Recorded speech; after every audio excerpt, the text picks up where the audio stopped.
Hey, Stewart's Chapel, this is Brother Don Pierson, and Don Counts here, and we're in the FLC, the Family Life Center, filming today, and this is Wednesday's devotion, and I'm continuing with walking worthy according to that call that God has called us to follow Him, and we've spent 2 devotions on the subject of stuck, S-T-U-C-K with the question mark. And I want to share with you a story, actually a scripture that I have, there's no telling how many times I've preached this scripture. It's one of those odd scriptures, but it caught my attention years ago. And I want to share with you about being stuck while doing the Lord's work. Being stuck while doing the Lord's work. It's in 2 Kings chapter 6, verse 1 through 7. And the sons of the prophets, and that's not their little sons, basically disciples, said to Elisha, "See now, the place where we dwell with you is too small for us. There's just too many of us for this little place. Please let us go to the Jordan, and let every man take a beam from there, and let us make there a place where we may dwell." So he answered, "Go." Well, then one of the servants, one of the disciples of Elisha said, "Well, please consent and go with your servants." And he said, "Okay, I'll go." So he went with them, and when they came to the Jordan, they cut down trees. As one of them was cutting down a tree, the iron axe head fell from his axe into the water. And he cried out and said, "Alas, master, for it was borrowed." So the man of God said, "Where did it fall?"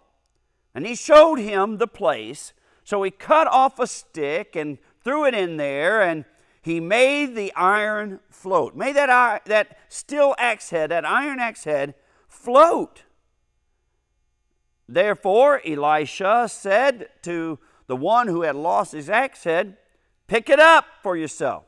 So he reached out his hand and took it.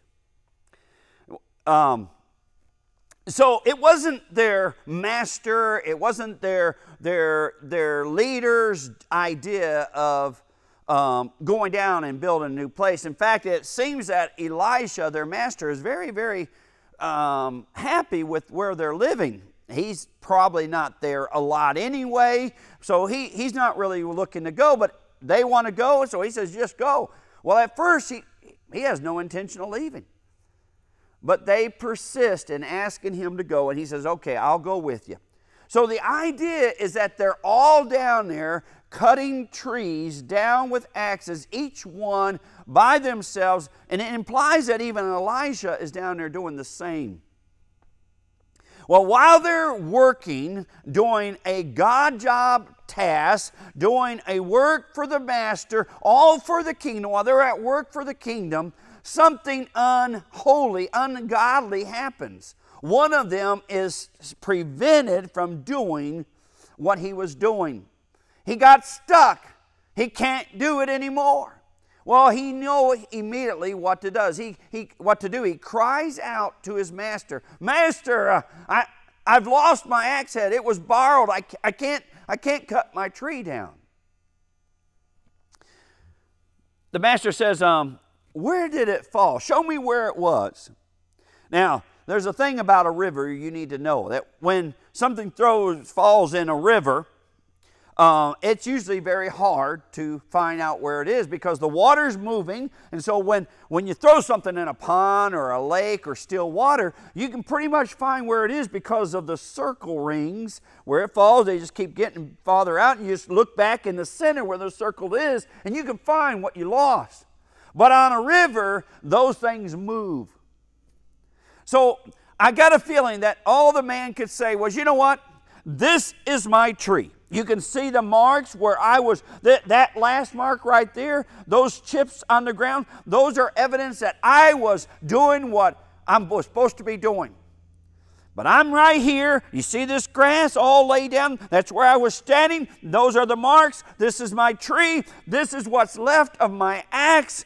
I went like this, and that head went flying out there somewhere. Somewhere in that direction. Well, by the way, that's as close as you need to get in getting the Lord to do a miracle. You show Him where you were last working, and that's where we forget. A lot of times when we get stuck, we fail to remember that sometimes the Lord just wants us to go back doing the last thing we were doing, getting back in the same place. You just got to get Him close there. Waiting for Him, He'll do the miracle. There's some things that we need to do. We need to admit we've lost it. That's the first thing. You know, I failed, Lord. I'm not making a difference anymore. I'm stuck. I'm not cutting trees down anymore. I'm not making a contribution anymore. I've lost it. I've lost my ability to get the job done. That's confession, by the way. That's an admission. So you admit you lost it. The second thing is you admit you need divine help. That's why he cried to the master. He doesn't call to the other servants, hey, you all come on over here. Let me borrow your axe. Let me cut this tree down. No, he calls for Elisha. He calls for the master himself. He admits he needs some divine help. He admits he lost. He admits he needs divine help. You have to get him as close, or show him, and this is a confession too, about the last time you were making a difference. Where did you lose it? Well, Lord, this is what I was doing, and this I lost it. Let me tell you, how many of you have ever swung an axe? Now, some of you probably haven't. Some of you will need to go out and test this. But those of you that have swung an axe, you know what it feels like. Long before you ever lose the axe head, you know it. Every time you swing an axe that has a loose axe head, you can feel it in your hands. The vibrations of that axe just slipping just a little bit, you can feel it. Long before you lose it, long before you get stuck, you know it, you feel it, you know it's coming. He got careless, in other words. And there was water there. All he had to do was stick that old wooden axe, that wooden handle down in that water and let it soak for a while, and it would have swelled up and it would have made that axe head tight.